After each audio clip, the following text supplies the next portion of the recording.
Assalamualaikum warahmatullahi taala wabarakatuh. Ibu-ibu dan juga bapa-bapa, ustaz-ustaz dan cikgu-cikgu, ingatlah kita ni tidak boleh sewenang-wenang kita menggunakan rotan untuk memukul anak bagi tujuan mendidikkan mereka. Kerana Islam menggariskan beberapa paduan yang kita kena hati-hatikan sebelum kita memukul ataupun semasa kita memukul ataupun kita merotankan mereka. Di antara paduan yang Islam menggariskan, yang pertama, sebelum kita melakukan tindakan merotan terhadap mereka, pasti dahulu kita bersungguh-sungguh mendidikkan mereka dan beri ajaran kepada mereka dengan secara baik dan dengan secara berlemah lembut. Dan yang kedua, tidak boleh kita merotan mereka ketika kita berada di dalam keadaan marah.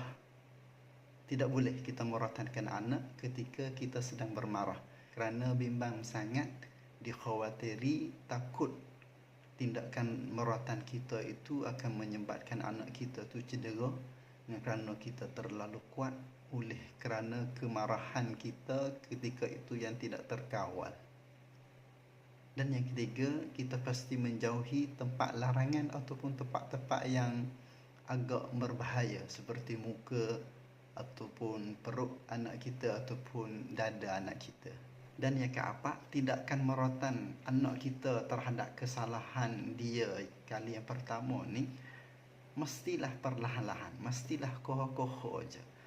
Jangan terlalu kuat yang terkadang dapat menyakitkan ataupun dapat memberi kesakitan kepada mereka tu yang terlalu.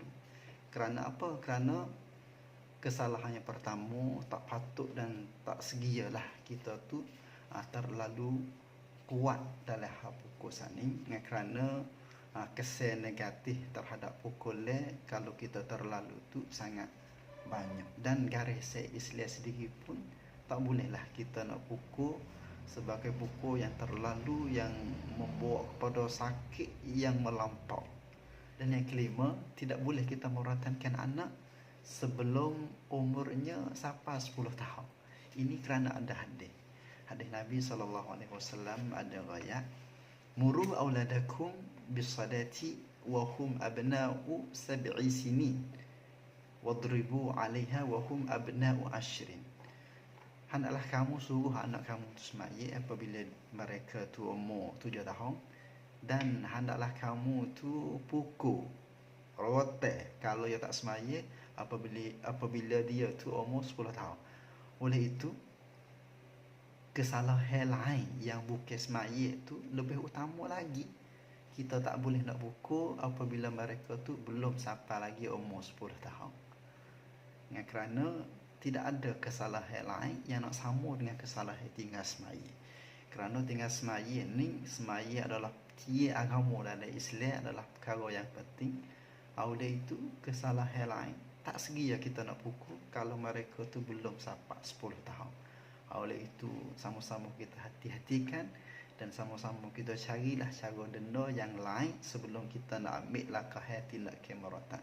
InsyaAllah semua kita tu dapat melakukan perkara ini. Dan yang terakhir, mengikut kitab tarbiyah yang saya baca, dan yang terakhir ni, dia kata apabila anak tu merayu meminta supaya kita tidak memukul dia terhadap kesalahan yang dia lakukan tu, kita kena berilah permintaan dia tadi.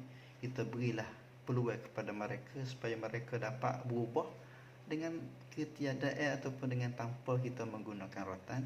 Dan juga kita buat perjanjian supaya anak kita tu tidak mengulangi melakukan kesalahan yang sama.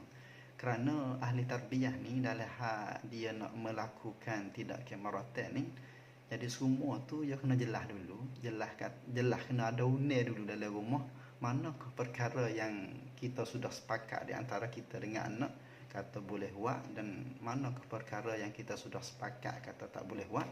Ketika ni, makna kata dalam rumah kita tu ada unir, apabila anak kita melakukan kesalahan, kita kena dia tu mengaku dulu, kata dia tu melakukan kesalahan yang telah kita janjikan.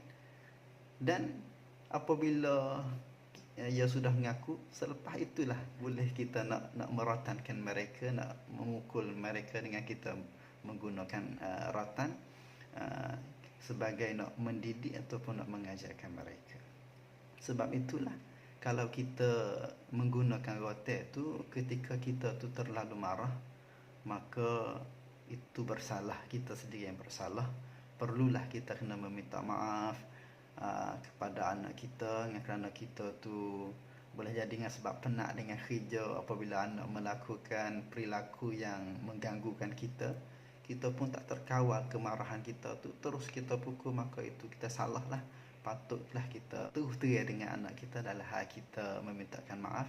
Itu kesemua demi untuk nak menjagakan hubungan baik di antara kita dengan anak kita. Mudah-mudahan klip video ini dapat memberi manfaat lah kepada ibu-ibu dan juga bapa. Semoga sama-sama kita bersabar dan berusaha dalam mendidikkan anak. Semoga anak kita besar di hari besok dengan menjadikan anak yang baik dan anak yang soleh. Hari ini sekadar ini saja. InsyaAllah kita akan ada lagi klip video depan berkaitan dengan didikan dan ajaran kepada anak-anak. InsyaAllah kita jumpa lagi. Assalamualaikum warahmatullahi taala wabarakatuh.